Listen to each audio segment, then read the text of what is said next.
mas o justo viverá da fé.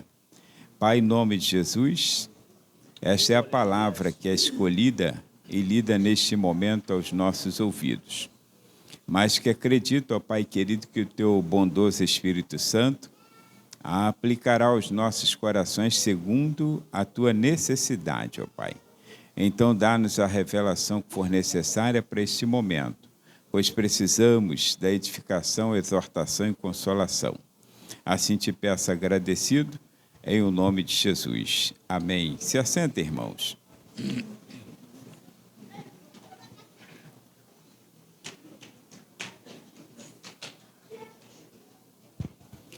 Meus irmãos, nós temos lido um texto interessante. O apóstolo Paulo estava agora mais ou menos com 56 anos de idade. Não é nem novo, nem velho. 56 anos de idade, provavelmente 25 anos de convertido e 12 anos de vida ministerial. É novo. Tem pouca experiência, na vida ministerial, pois ele se converteu mais ou menos no ano 33, tendo nascido mais ou menos no ano 2, que a gente chama antes de Cristo, porque segundo o calendário, Jesus nasceu 4 anos antes dele ter nascido. Olha só que confusão, na mente do ser humano. Então, observe uma coisa. Ele escreve esta carta aos romanos com 12 anos de ministério.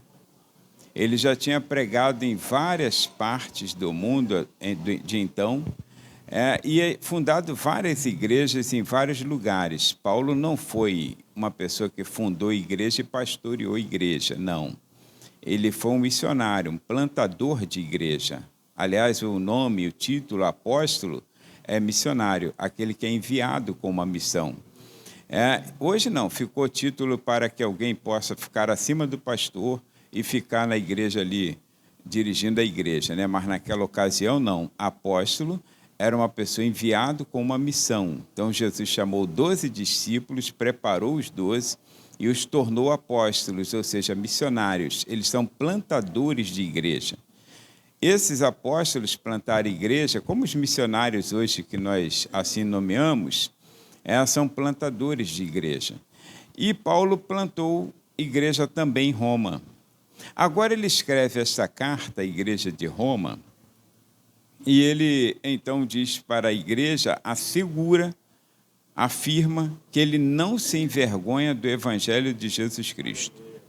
Não se envergonha de pregar este evangelho.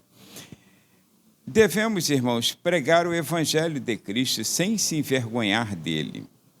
Mas por que pregarmos o Evangelho de Cristo? Por que pregarmos o Evangelho e não termos vergonha de pregá-lo? Não é uma coisa assim que, às vezes, as pessoas são bons crentes, são bons membros de igreja, pessoas fiéis, leais. Você não fez menção da irmã Rosa, né? A irmã Rosa já foi membro dessa igreja, está ali no cantinho, fica lá baixinha, ninguém vê, né? Perdoa, irmão, eu tenho interrompido, mas a irmã Rosa está presente. Já foi membro dessa igreja, hoje ela está morando lá no Recreio, E está numa igreja que eu a apresentei lá ao pastor, pessoalmente eu estava lá pregando e a apresentei. Mas ela quer ficar aqui, o coração dela é nosso, Então, Deus abençoe, irmã Rosa.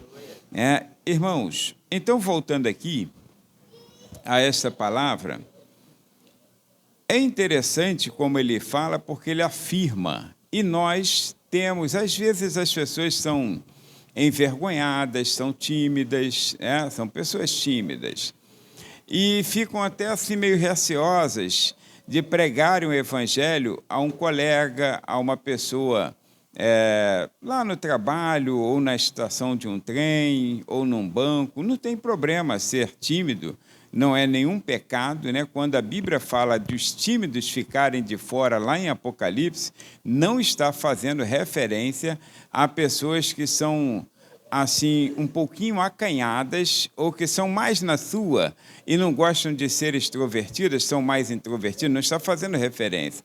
Ali está fazendo referência a outra situação. São pessoas pervertidas, são pessoas que não têm amor a Deus, não tem amor ao plano da salvação.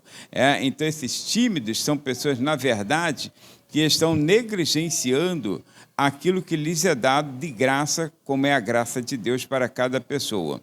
Agora, volta aqui. Então, irmãos, eu assinalo, dentro desses textos e mais outros na Bíblia, 3 razões para pregarmos o Evangelho sem nos envergonhar. A primeira razão, irmãos, pregar o Evangelho de Cristo é uma das mais sublimes tarefas da igreja. Não tem tarefa maior ou melhor do que pregar o Evangelho de Cristo. Não tem. Essa tarefa é tão importante que o apóstolo Pedro, na sua primeira carta, no capítulo 1, lá pelo versículo 12, me parece, aí ele disse que os anjos desejaram fazê-lo. Os anjos queriam proclamar o Evangelho, as boas novas de Cristo, mas não foi de competência deles. É claro que tem uma razão. Como alguém pode pregar algo que não experimentou? Então, os anjos não conhecem a redenção. A única pessoa que pode pregar genuinamente o Evangelho de Jesus Cristo são pessoas que viveram uma vida de pecado e foram libertas dessa vida de pecado. Então, ela tem autoridade para falar daquilo que vivenciou. Então, todos nós que somos salvos, que somos libertos, nós temos autoridade para pregar o Evangelho. Mas imagine uma pessoa que está pregando para uma pessoa viciada, para uma pessoa que está marginalizada, que está na criminalidade, está aprofundado no mundo da criminalidade. Então, não fica muito assim estranho, por exemplo, se eu for lá todo engravatadinho, aí então falar, meu amigo, por obséquio, eu quero ter uma palavra contigo, né? E pregar o Evangelho a ele. Aí o que Deus faz? Levanta pessoas que já foram de lá, que conhecem aquela situação, que vivenciaram os mesmos perigos, já levaram tiro, já foram presos, já apanharam na cara. Aí levanta essa pessoa e fala, como é que eles falam assim? Eu não sei nem falar muita gíria não, né? Vou falar o maluco. Aí, maluco, né? Aí, o maluco, tem um papo aí reto contigo, não é assim? Aí, então, ele vai entrar no assunto, irmãos, e vai, vamos dizer assim, esse assunto vai chamar a atenção. Agora, observe uma coisa interessante.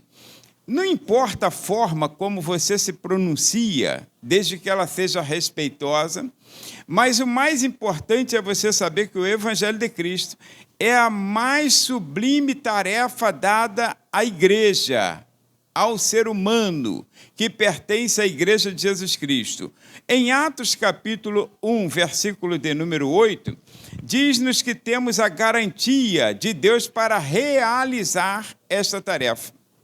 A palavra do Senhor nos diz assim, o anjo no capítulo, ali não é Deus falando, é o anjo que está falando, capítulo 1, aí a palavra do Senhor diz que, aliás, o Senhor falou, né? Mas recebereis sobre vós,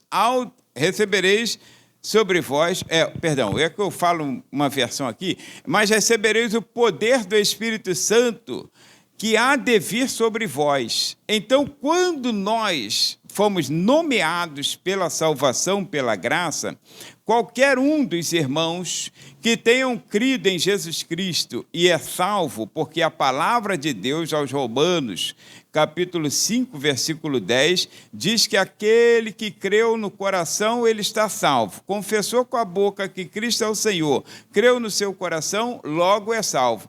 Volta lá. Aí então diz assim, quando nós somos salvos, nós receberemos o Espírito Santo de Deus, ele nos envolve, irmãos. O evangelista, o presbítero Antônio Arcelino, ele leu uma palavra hoje sobre o batismo de Jesus. Ninguém pode negar que Jesus, desde o ventre materno, ele já tinha a garantia do Espírito Santo, porque ele foi concebido pelo Espírito Santo. Mas percebe que ele precisou passar naquilo que nós chamamos ordenança bíblica, que é o batismo nas águas, que muitas pessoas não passam. Aí Jesus teve que passar no batismo. Quando ele passou pelo batismo nas águas, aí a palavra diz que o céu se abriu, o Espírito Santo desceu. Claro que João viu, em forma de uma pomba, em forma corpórea de uma pomba. Ninguém viu, mas escutaram o estrondo e João entendeu, o próprio Jesus entendeu, que dizia assim: eis aí o meu filho amado em quem me alegro. Por que Deus se alegra? Não só pelo fato de ele ter sido concebido pelo Espírito, mas pelo fato de ele estar em obediência e sujeitando-se à orientação do Espírito Santo. Aí, quando ele desce as águas, aí o Espírito Santo desce sobre ele e o envolve. O termo ali que está dizendo que cobriu, está dizendo que o envolveu, como se estivesse abraçado. Aí o Senhor foi abraçado pelo Espírito Santo. Logo, quando ele sai dali, quando ele desce para João ao Rio Jordão, ele vai porque ele sente a necessidade de ir. E ele fala com João. João fala assim: Senhor, não precisa, né? Aí ele fala assim: convém que seja dessa forma, porque a palavra de Deus ordena. Mas ele vai. Porém, quando ele sobe do rio e vai e sobe do Jordão, o Espírito Santo, agora não é mais Jesus quem vai, mas o Espírito Santo lhe conduz não para casa, porque a gente se batiza, as meninas aí que vão batizar, Mariana e Karine, aí vocês vão batizar, de repente vai para ali, vou comemorar, vou almoçar, aí vai no restaurante e almoça. É assim que as pessoas fazem, né? Mas o Espírito não. Aí, em vez de Jesus ir para casa, todo feliz que se batizou, o Espírito Santo conduz para o deserto para ser tentado pelo diabo. Porque agora não é mais ele quem vive, mas o Espírito Santo vive nele. Agora não é mais eu quem decido, mas o Espírito Santo vive na minha vida. Ele me abraçou. Todos nós passamos por essa experiência quando entregamos nossas vidas a Jesus.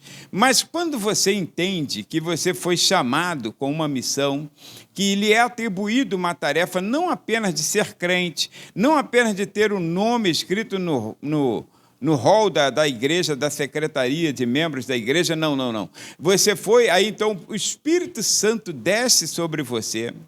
Isso é sobre todas as pessoas, irmãos. Eu quero até abrir uma ressalva aqui, porque às vezes nós colocamos isso aqui como se fosse, vamos dizer assim, algo nosso, né? Nós temos a patente, nós somos pentecostais, a Assembleia de Deus, e tem a patente. Não está escrito isso. Está escrito que cada crente que naquele momento está ali e que crê na palavra, não importa a sua denominação, ele recebe, se ele crê, ele recebe o Espírito Santo vem sobre nossas vidas, ele nos enche, ele toma conta de nós, e então nós levantamos daquela situação. Agora não é mais eu quem vivo, mas Cristo vive em mim. Agora não sou eu mais quem tomo decisão, mas Ele toma decisão. Aí nós passamos a ser, aos olhos daquele que nos salvou, sermos testemunhas, tanto em Jerusalém, Judéia, Samaria e até os confins da terra. Eu te pergunto, todas as pessoas eram iguais? Vamos por etapa. Pedro era o tipo afoito. Pedro era afoito. Pedro era falador. Falava demais, dava bom dia a cavalo. Mas João não falava nada. Filipe, você nem ouve falar de Filipe. Filipe só tem 2 menções dele. Não estou falando de Filipe, o evangelista. Estou falando de Filipe, a quem Jesus chamou... André. Aí André, ele nem se ouve falar dele, só houve 2 vezes na Bíblia em que André esteve falando com Jesus. Olha como esse homem era tímido. Uma, quando foi na multiplicação dos pães, foi ele quem chegou perto de Jesus e falou: Senhor, tem aqui um moço que tem 2 pães e 5 peixinhos, né? Mas ainda falou assim: o que é isso para tanta gente? 5 pães e 2 peixinhos, perdão. O que é isso para tanta gente? Ainda colocou uma dúvida ali naquela situação. E a outra ocasião é o Evangelho, esse é o Evangelho de João, capítulo 6. A outra é no Evangelho de João, capítulo 12, quando alguns gregos vieram fazer uma visita a Jesus, conhecer o homem que supostamente o mais sábio que tinha Israel.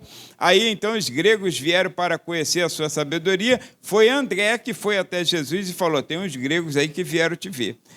Só essas duas aparições. Será que ele não foi considerado um apóstolo? Será que o Espírito Santo de Deus não veio sobre ele e o considerou uma testemunha ocular de Jesus para que ele testemunhasse? Ei, deixa eu falar uma coisa para você e para mim também, para nós, né? Deus usa as pessoas do jeito que elas são. Deus não quer que você seja macaquinho, imitador de quem quer que seja. Ele te usará do jeito que você é.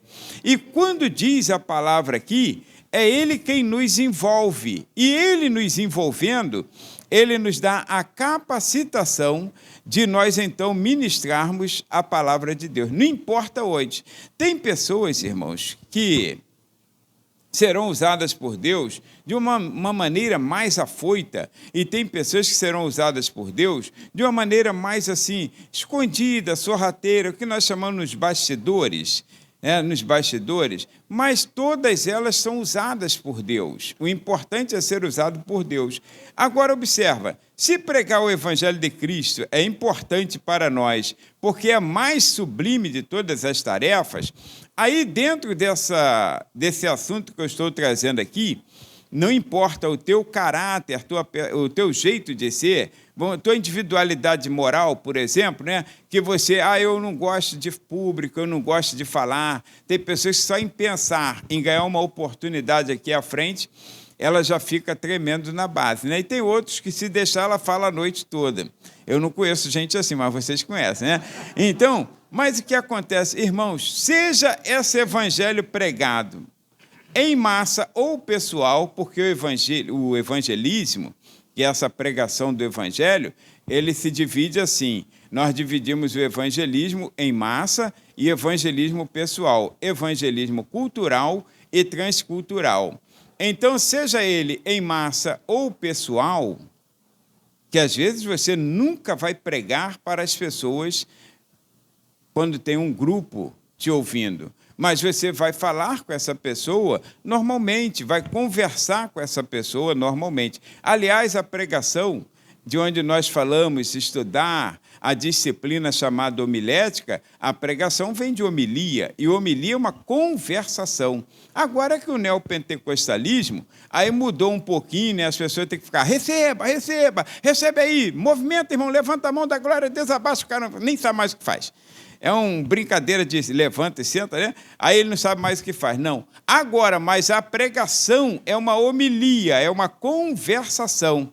E essa conversação que nós estamos tendo, eu posso naturalmente falar com uma pessoa no banco, eu posso naturalmente falar com uma pessoa no ponto do ônibus, eu posso naturalmente falar com uma pessoa do outro lado da rua. Ô, meu amigo, quero te falar uma coisa. Pode, talvez você não vá para o evangelismo em massa, que ele pode ser cultural ou transcultural, é aquele que nós falamos que é missões, chamamos de missões, ou seja, nós enviamos os missionários ao campo. Então, tem missionários que estão aqui em terra, em solo brasileiro, aí, então, esse evangelismo é o quê? É um evangelismo cultural, está dentro da nossa cultura. E temos missionários que estamos ajudando, que é transcultural. Eles estão lá no continente africano, estão na Índia, estão em vários lugares. Esses estão em um continente transcultural.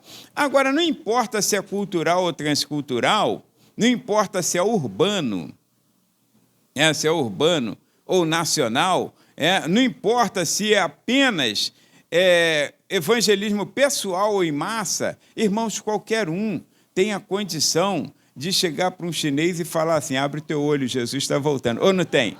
Qualquer um de nós, irmãos. Ele pode até não entender, mandou eu abrir o olho, ele pode até não entender, mas Jesus está voltando ou não está? Então, qualquer um de nós podemos falar isso. Olha, ninguém tem essa melhor condição de falar do que você que conhece o Evangelho de Jesus Cristo. Nós que experimentamos, porque existe uma situação, uma argumentação que as pessoas acham que elas precisam ter conhecimento teológico. Não precisa ter conhecimento teológico. É claro que o conhecimento teológico ajuda. Aqui, a maioria aqui são alunos ou ex-alunos do curso básico em teologia. Então, quase toda essa igreja aqui já estudou teologia, né? Quantos já fizeram o curso de teologia aí? Básico, olha lá, todo mundo, irmãos.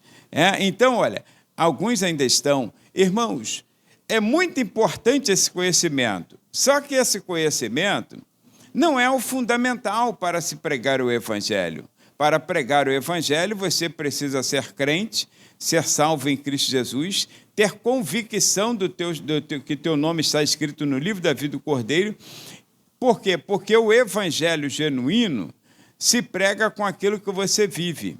Porque contra fatos não há argumento. Se eu apenas teorizo, tem argumento, as pessoas podem argumentar. Agora, como as pessoas podem argumentar uma mudança de vida na minha vida?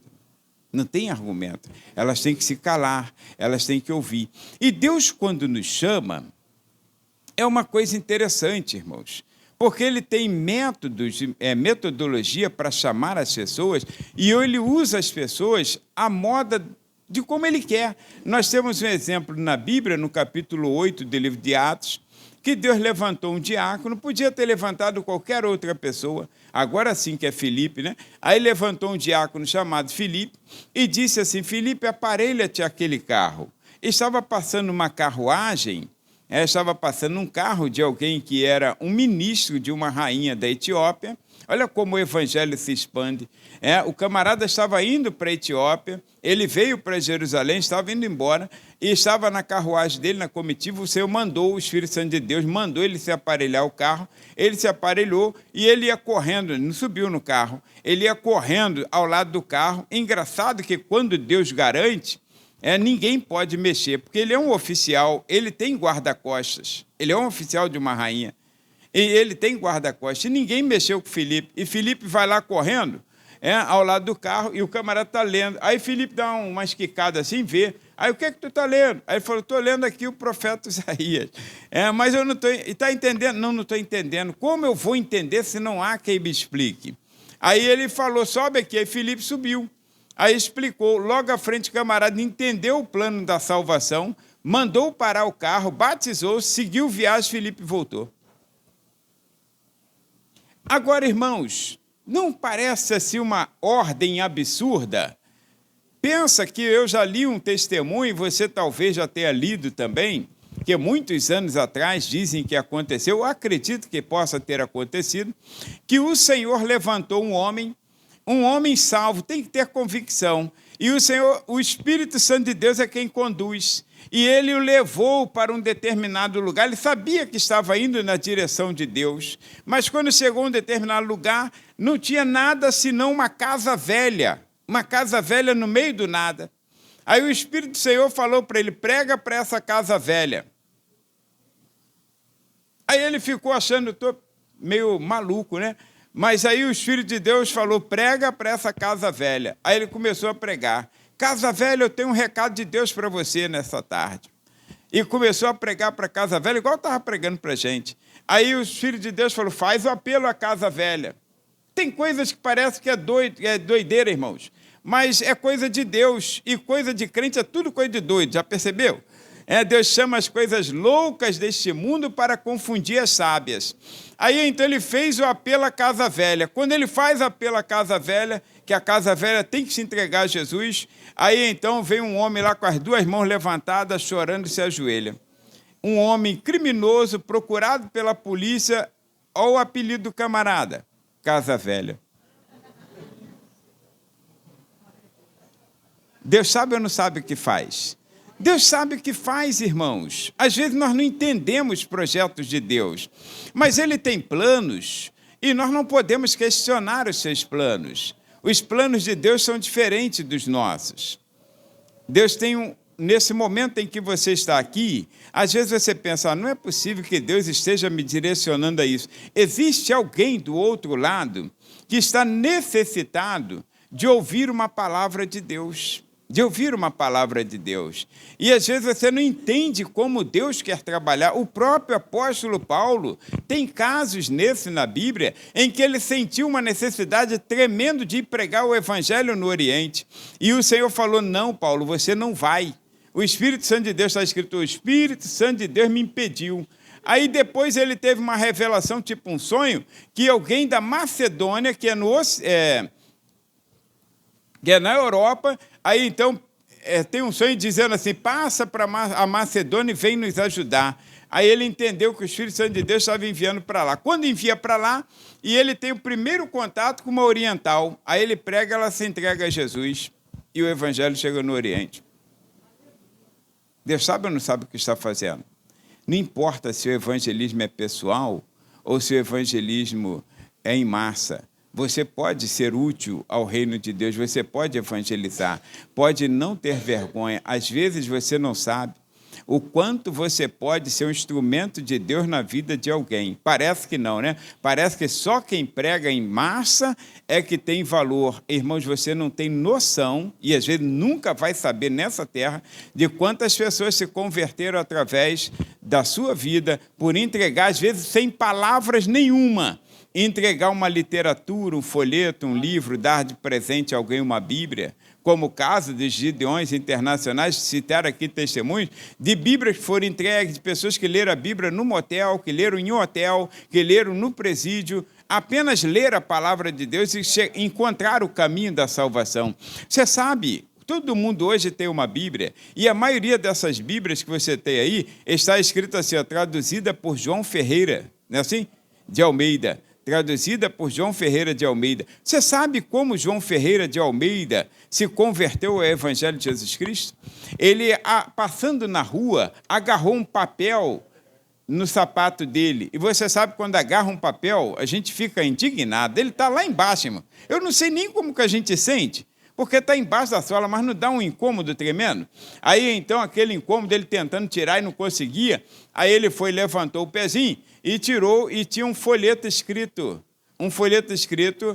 em espanhol, La Diferença da Cristandade. Aí, quando ele leu aquilo, aí ele começou a ler, se interessou, porque ele era um católico apostólico romano. E a diferença da cristandade, se interessou, se converteu ao Evangelho de Jesus Cristo, se tornou o tradutor da Bíblia Sagrada para a língua portuguesa, do latim. Ele conhecia muitas escrituras.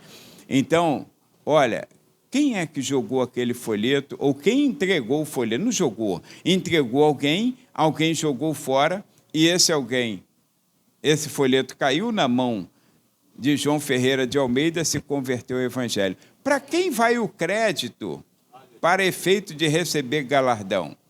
Para alguém que pegou o folheto e entregou a outro alguém, talvez não tenha dito uma palavra sequer.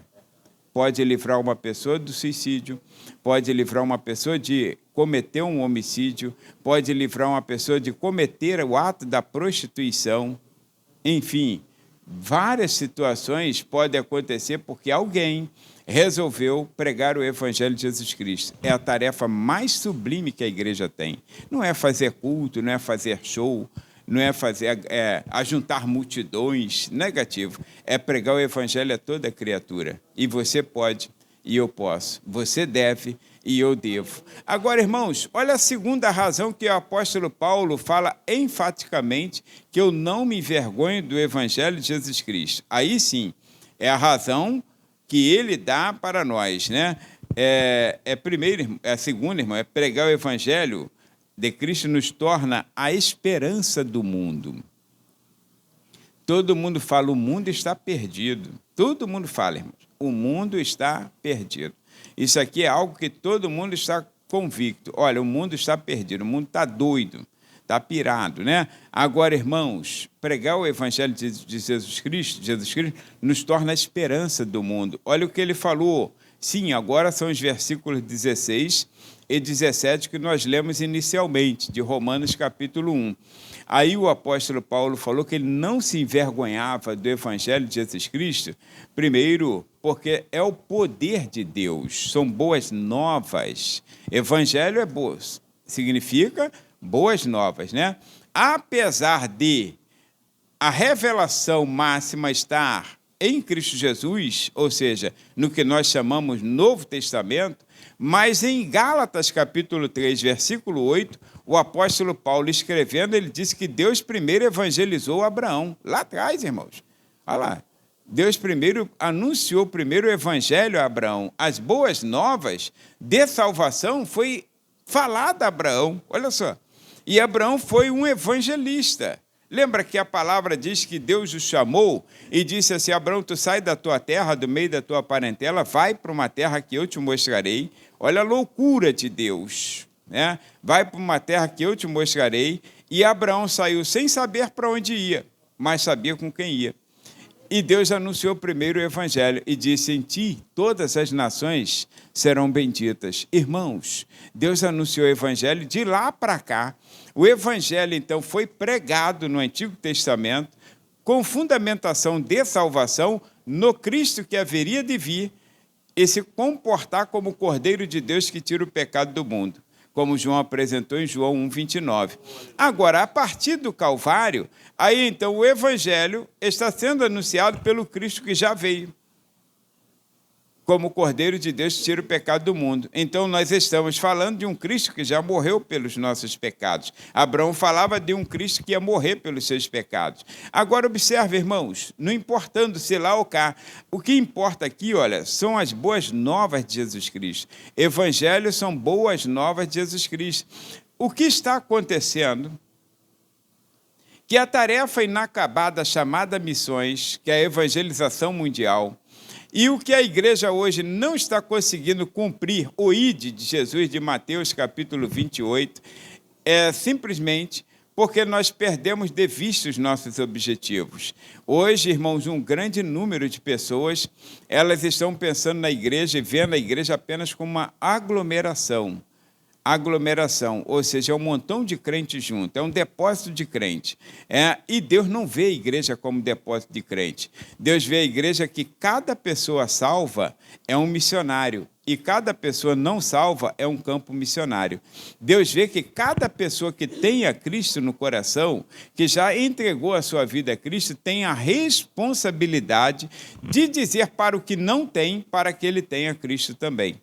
É essa a responsabilidade, mas nós olhamos para o nosso próprio umbigo, nós olhamos e formamos isso aqui como se fosse um reinado, e então ficamos aqui satisfeitos, porque, e às vezes até impedimos que alguém entre por essa porta. Irmãos, o Evangelho de Jesus Cristo, ele é dado gratuitamente a quem quer que queira receber. É uma dádiva de Deus. Aliás, a salvação não é por obras. Carta aos Efésios, capítulo 2, 8 e 9, não é por obras, mas a salvação é um dom gratuito de Deus, que é entregue por meio da fé. Então, você creu, logo você está salvo. Aí, observa, irmãos, interessante. Então, Paulo fala, não me envergonhe do Evangelho de Cristo, ou seja, por quê? Primeiro, porque são boas novas. E boas novas, irmãos, qualquer pessoa gosta de contar. Qualquer pessoa. Você passa num concurso, quer contar. Arrumou um namorado, quer contar. Ganhou, na loteria não, o crente não joga, né? Mas ganhou lá uma indenização, quer contar. Às vezes até conta para a pessoa errada, né? Ganhou alguma coisa, ganhou um presente do marido, aí quer contar. Aí põe no Facebook. Porque quer contar, são boas novas.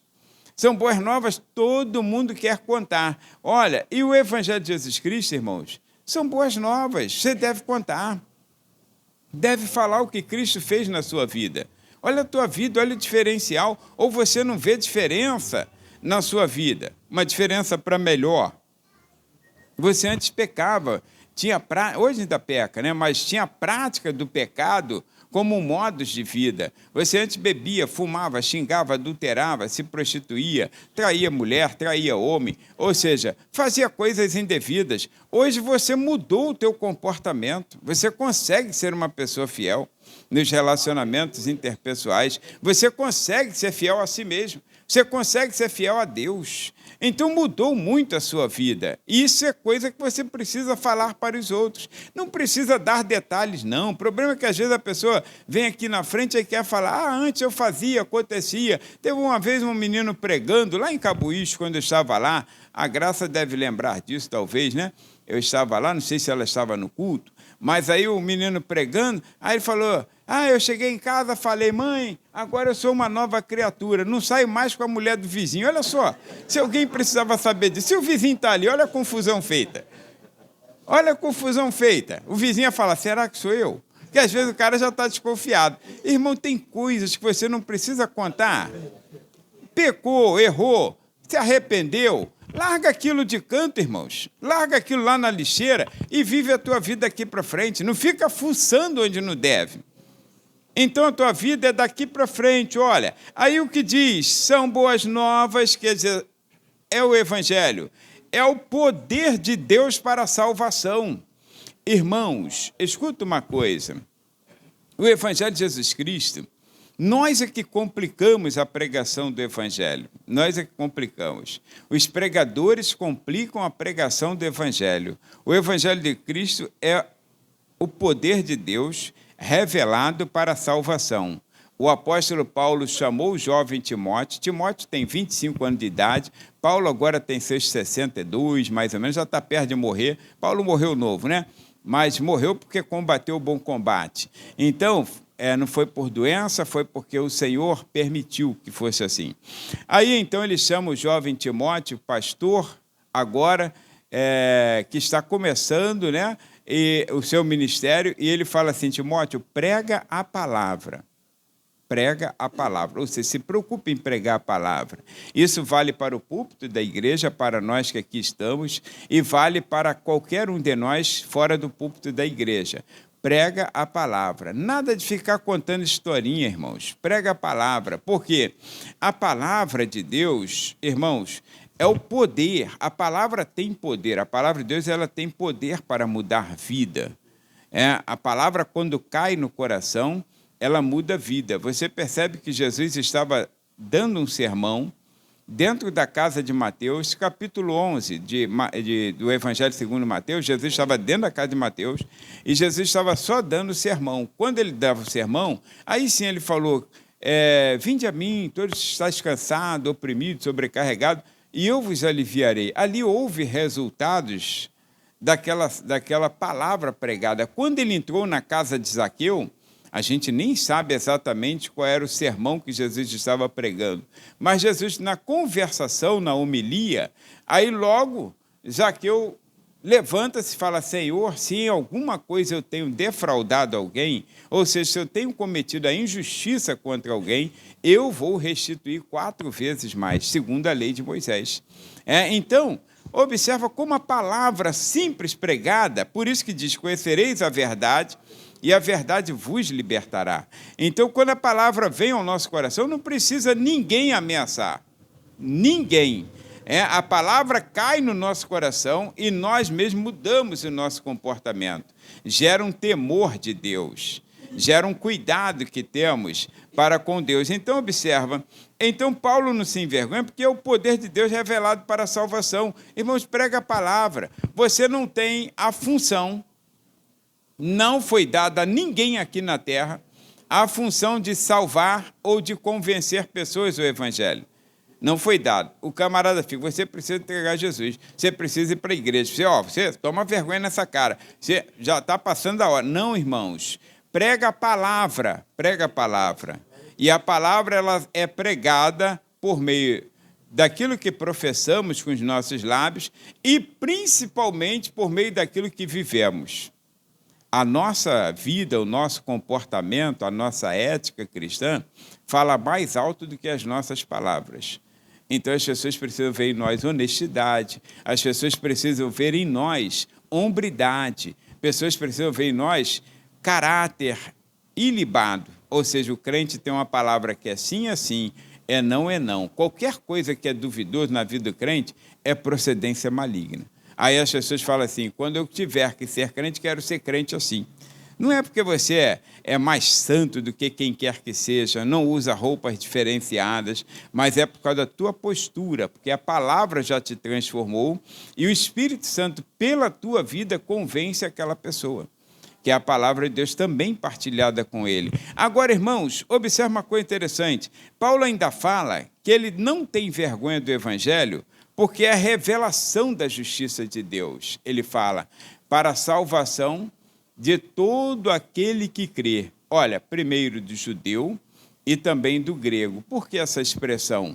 Judeu, irmãos, porque está escrito, isso aí é inegável, que Jesus Cristo também, nascido de judeu, de uma judia, chamada Maria. A palavra de Deus diz que Jesus veio para os seus, é o plano de Deus. E plano de Deus, não adianta você questionar. Deus faz aquilo que lhe apraz. Aí, então, veio para os seus não receberam, está escrito em João capítulo 1, versículos 11 e 12. E, porém, a todos quanto o receberam, aí Deus, então, deu-lhes o direito de serem chamados filhos de Deus. E quando fala todos quantos, aí Paulo usa a expressão gregos, que está ali como sinônimo de gentios, qualquer pessoa que não seja judeu. Romanos, grego, brasileiro, qualquer pessoa de todas as nações, raça, línguas e povos, aí é considerado, nesse sentido ali, gregos. Por quê? Porque essa pessoa não é judia, não pertence à nação dos judeus, a Israel, que hoje conhecemos assim, ao Estado de Israel. Então, observa, é a revelação da justiça de Deus a todas as pessoas, todas. O mesmo evangelho pregado aqui nesta hora, é possível que ele esteja sendo pregado lá na Coreia, é possível que ele esteja sendo pregado lá na China, a China comunista, mas tem pregadores do evangelho lá na igreja subterrânea, na igreja escondida, então tem pregadores lá. E o mesmo evangelho que eu estou pregando aqui, o mesmo texto, pode estar sendo pregado simultaneamente em toda parte do mundo, cada um na sua língua, cada um no seu dialeto. Agora, irmãos, o efeito é o mesmo. É a mesma coisa. Olha, então o Evangelho é a revelação da justiça de Deus. Você não quer pregar a revelação da justiça de Deus, você quer fazer justiça. Nós somos assim, né? Nós queremos fazer justiça com nossas próprias mãos. Ainda diz, se eu fosse Deus, eu também falo isso, tá? Erroneamente peco. Se eu fosse Deus, tinha mandado a bomba lá em sei onde. Não vou nem falar que está sendo gravado, né? Mas tinha mandado. Irmãos, olha, Deus não faz essas coisas. Os discípulos de Jesus, Tiago e João, também em determinado momento, falou, Senhor, queres que peçamos que desça fogo do céu para queimar os samaritanos? Jesus falou, o que é isso? De que espírito vós sois? Eu não vim para matar pessoas, eu vim para salvar. Então, Jesus veio para salvar. E esse evangelho, irmãos, é a revelação da justiça de Deus. E é a orientação, está no versículo 17, do modo de vivermos, que o justo viverá pela fé. O justo viverá pela fé. Aliás, agora entra como Martim Lutero. Martim Lutero já era teólogo, Martim Lutero pertencia ao catolicismo romano, era um dos clérigos. Agora, irmãos, e um bom teólogo, mas teve um dia que ele estava pagando uma promessa feita. E um dia que ele estava pagando uma promessa feita, subindo escadarias, aí então veio uma palavra ao seu ouvido. Olha como Deus trabalha com cada um. Não adianta levantar um Moisés, não adianta levantar Esther, não adianta levantar Davi, não adianta levantar Antônio, Hobbes, para pregar para um teólogo. Adianta? Um teólogo conceituado como Martim Lutero, não tinha como. Irmãos, o homem era superdotado em conhecimento. Aí o que acontece? O próprio Espírito Santo de Deus falou ao coração dele uma palavra dizendo assim, o meu justo viverá pela fé. Só isso. Aquela palavra caiu no coração, ele ficou incomodado com aquilo, começou a pensar sobre isso e entendeu que tudo que ele estava fazendo era errado. Foi por isso que ele levantou aquelas 95 teses que nós não tínhamos acesso, mas hoje já tem. Você vai lá no Santo Google lá e acha, né? As 95 teses, já tem livros escritos. As 95 teses, Martim Lutero não estava pregando contra o catolicismo e não estava pregando contra os católicos. Martim Lutero estava mostrando o caminho verdadeiro da justiça em Cristo Jesus. Era esse o objetivo dele. Ele não estava querendo denegrir a imagem de quem quer que fosse, né? Houve muitas discussões teológicas que o catolicismo tinha outros teólogos tão bons quanto Martim Lutero, né? E até melhores, podemos dizer. Mas aí, irmãos, ele foi o estopim de Deus para o que chamamos de reforma protestante. Ele foi o único reformador? Não. Teve muitos homens, como Zwinglio, teve muitos homens, Jerônimo Savonarola, que Deus começou a usar, cada um no seu estilo, né, sendo usado por Deus, até que chegou a Martim Lutero, o estopim de Deus. E como Deus trabalhou, ninguém nunca ia imaginar. Ninguém nunca ia imaginar. Estudei teologia em 85 e tinha um colega de classe, já um senhor, então ele já faleceu, já tem tempo. Aí ele era pastor naquela ocasião e ele contou uma vez como ele se converteu ao evangelho. Ele era do terreiro de Macumba, estava lá dentro, ele era um dos maiorais lá dentro e tinha uma Bíblia acorrentada dentro do terreiro. Uma Bíblia acorrentada dentro do terreiro. E um dia deu curiosidade nele de ler aquela Bíblia. E ele então abriu aquele cadeado e começou a ler aquela Bíblia, se converteu ao Evangelho de Jesus Cristo. Como Deus faria outra forma se uma pessoa está fechada? Irmãos, o Evangelho de Jesus Cristo é poder, a orientação de Deus que o justo viverá da fé. Então, eu não tenho muita coisa a fazer, não. Eu só preciso dizer à pessoa. Eu só preciso deixar a pessoa ler um texto da palavra de Deus. Eu só preciso deixar a pessoa... Lembra que eu falei pela manhã, os que aqui estavam, que ao evangelizar uma pessoa no trabalho, isso em 93, mais ou menos, 93 eu já estava aqui pastoreando, então é isso, mais ou menos 93 ou 94, eu estava bem recente aqui, e um colega de trabalho evangelizando, ensinando a ele as Escrituras. Eu estava pregando o Evangelho, dizendo, você precisa ser salvo. Não, eu estava ensinando, mostrando o plano da salvação de Gênesis a Apocalipse. Todo dia, na hora do almoço, a gente tirava alguns minutos, só eu e ele, né? Interesse dele.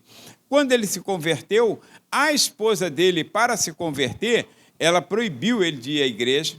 Ela é casal jovem, tá? Não era casal velho, não. Mas mulher, quando manda, irmão, tem negócio de idade, não. Mulher, quando manda, é um catiço mesmo, né? Ela manda mesmo. Aí, o que acontece? Falou, você não vai à igreja. Ou você vai à igreja ou sai de casa. Aí eu aconselhei, não, fica em casa, cara. Sai de casa não, né? Para de ir à igreja, pô. Fica em casa. Mas quando você estiver lendo a tua Bíblia, que ela não te proibiu de ler a Bíblia, ela te proibiu de ir à igreja. Então, você obedeça, fica em casa. Irmãos, o homem tem que obedecer à mulher. Tem que obedecer. Salvo se ela estiver toda errada. Mas, nesse caso, fique em casa, salvo o teu casamento. Aí ele ficou em casa. Falei, toda vez que você for ler a Bíblia, ou for ler um texto, um livro, um folheto que eu te der, você lê a Bíblia e larga aberto onde você está lendo. Não fecha a Bíblia. Larga aberto onde você está lendo. Ela vai sentir curiosidade de saber por que você lê tanto esse livro. E não deu outra coisa, irmãos. Eu também, de vez em quando, tenho uns revelamentos, tá?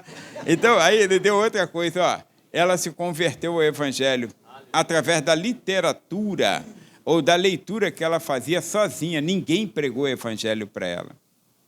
Então, irmãos, isso é muito importante. Esse Evangelho mostra como o justo viverá da fé. Então, você pode fazer isso. Presenteie uma pessoa com a Bíblia. Presenteia. Eu tive um encarregado, não sei se ele está vivo, porque ele foi para o Chile, a esposa dele era chilena e ele espanhol. Aqui na Fabrimar, quem trabalhou na Fabrimar, de repente tem gente aqui que trabalhou, aí então tinha o seu Moscoso, o encarregado, e eu soube que ele ia aposentar já agora pela segunda vez, né, porque seria aposentadoria privada.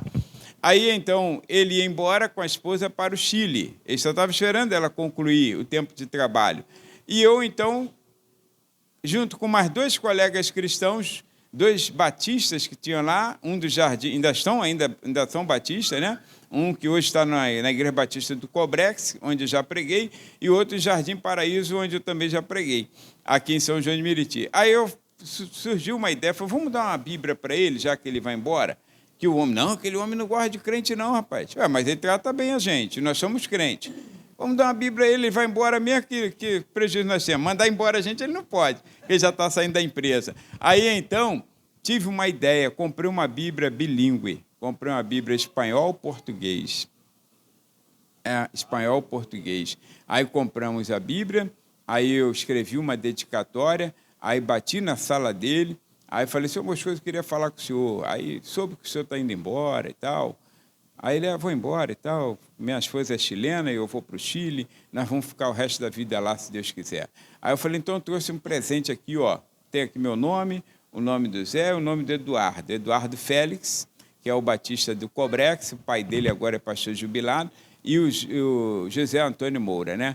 Aí, 2 batistas e um assembleano, não dava coisa boa, né? Então, aí eu fui lá e levei para ele, irmãos, quando ele abriu o presente e que viu a Bíblia, que viu que era em espanhol e também em português, o homem chorou. Só em ver a capa assim, ele chorou. Quando ele folheou a Bíblia, ele falou, nunca ganhei uma Bíblia. Falei, mas agora o senhor ganhou.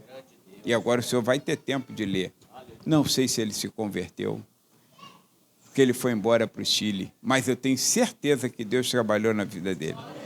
Irmão, você não precisa converter e convencer pessoas, você precisa evangelizar. Sabe, o chamado semeador saiu a semear. Você tem a boa semente, então você semeia a boa semente. Quem quiser semear a semente ruim, o joio, deixa semear. Agora você semeia aquilo que você tem. Você só pode dar o que você tem. Então semeia a boa semente. O semeador saiu a semear. Ele não sabe qual vai produzir. Não é assim que a Bíblia diz? Mas algumas vão produzir. Outras podem ter caído em espinhos, podem ter caído em pedregais, podem ter caído à beira do caminho, mas sempre tem aquela que cai em boa terra. Então faça a tua parte, porque o Evangelho é o poder de Deus para a salvação de todo aquele que crê. Mas eu quero finalizar, eu tenho poucos minutos. Pregar o Evangelho, irmãos, é a terceira razão que o apóstolo Paulo fala, que ele não se envergonha de pregar o Evangelho. Pregar o Evangelho de Cristo nos dá a oportunidade de mostrar o que Jesus proporciona para a vida das pessoas. Olha o que ele escreveu na segunda carta aos Coríntios, capítulo de número 5. Vamos começar pelo versículo 15, capítulo de número 5. Olha, Jesus morreu por todos, para que os que vivem não vivam mais para si. Irmãos, a minha vida não é mais minha. Tem crente que ainda quer viver a sua própria vida. Aí ele fala assim, eu sou crente, mas também sou homem, eu não levo desaforo para casa. A minha vida não é mais minha. A minha vida pertence a Cristo. Olha, mas para aquele que por eles morreu e ressuscitou. Quando Lázaro, não estou dizendo Lázaro da Bíblia, estou dizendo Lázaro cantor. Quando Lázaro entendeu isso, aí ele começou a cantar. A minha vida é do Mestre. Não é assim? Meu coração é do meu Mestre. Porque ele entendeu, irmãos, que a vida dele não pertencia mais a ele. A vida dele era conduzida por Cristo. Foi conduzida até o leito de morte. Você viu Lázaro no leito de morte? Lázaro se lamentando? Teve algumas pessoas que filmaram Lázaro no leito de morte. Lázaro estava feliz com Cristo. Ele sabia que Cristo estava acima de todas as coisas. Olha, irmãos, olha o versículo de número 17. Então, a oportunidade nos mostra, versículo 15, uma nova vida. Irmãos, todos nós que temos Cristo, temos uma nova vida. Isso não é arrogância, não é petulância, não é soberba. E qualquer uma das pessoas, mesmo aquelas que estão ébrias, mesmo aquelas que estão lá nos vícios das drogas, do crack, de qualquer coisa ruim, estão vamos dizer, no auge da prostituição, na sarjeta, como nós usamos o termo, né? Está no fundo do poço. Mesmo essa pessoa, quando ela ouve o Evangelho de Cristo, esse Evangelho de Cristo pregado nos dá uma oportunidade de mostrar a essa pessoa o que Jesus faz pela pessoa. Ele dá uma nova vida. A pessoa não pertence mais a Satanás. Nenhuma condenação há para os que estão em Cristo Jesus. Desde o capítulo 6 da Carta aos Romanos até o capítulo 8, estou citando 8:1.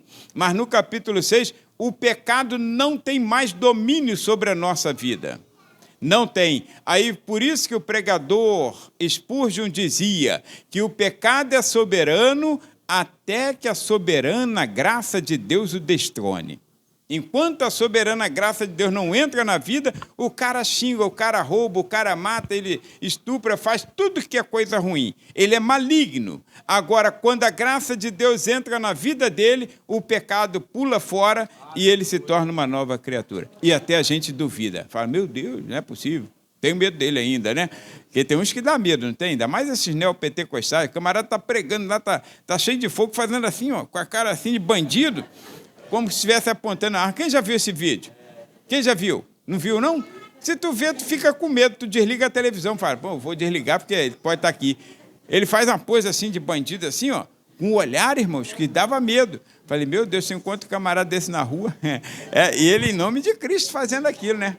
Como se estivesse armado. Olha, que isso, irmãos? Olha, irmãos, nova vida em Cristo, as coisas velhas. Aí sim, olha, nova natureza. Não vivem mais para si, nova vida. Aí o versículo 17, se alguém está em Cristo, nova criatura é. As coisas velhas, meu irmão, passaram. Tudo se fez novo. Dá uma oportunidade ou não dá de mostrar à pessoa o que Jesus faz pela vida da pessoa? Que a pessoa que está lá, irmãos, às vezes ela fala assim, para mim não tem mais jeito.